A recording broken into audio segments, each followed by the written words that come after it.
മുസ്ലിം സമൂഹം ഐക്യത്തിലായിരിക്കുന്ന കാലഘട്ടത്തോളം ഇസ്ലാമിക സമൂഹം എന്ന അനൈക്യത്തിലാകുന്നു അന്ന് നീ വാള് തല്ലിപ്പൊളിച്ച് കളഞ്ഞിട്ട് വീട്ടിലിരിക്കണം, പിന്നെ യുദ്ധത്തിന് ഇറങ്ങരുത്.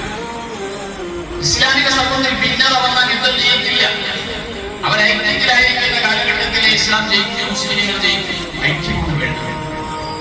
ഒരു യുദ്ധവേളയിൽ സഹാബത്തിന്റെ സംഘം ഇങ്ങനെ യാത്ര ചെയ്യുകയും ഒരു നദി കടക്കുന്ന സമയം അവയിൽപ്പെട്ട ഒരാളുടെ സഞ്ചി നദിയിൽ വീണുപോയി. ഈ സഞ്ചി എടുക്കാൻ വേണ്ടി സഹാബാക്കൾ ഒരുമിച്ച് പൊങ്ങുന്നു. നദിക്കര എന്തുകൊണ്ട് ശത്രുപക്ഷം കാണുകയാണ് ഈ കാഴ്ച. മുസ്ലിങ്ങൾ ഒരുമിച്ച് പൊങ്ങുന്നു. അവരന്വേഷിച്ച് എന്തു പറ്റി മുസ്ലിങ്ങൾക്ക്. അപ്പോൾ അവർക്ക് വിവരം കിട്ടി, മുസ്ലിം സൈന്യത്തിൽപ്പെട്ട ഒരാളുടെ സഞ്ചി ഈ നദിയിൽ വീണുപോയി. അതെടുക്കാൻ വേണ്ടി അവർ ഒരുമിച്ച് പൊങ്ങുന്നു. ശത്രു വിചാരിച്ചു,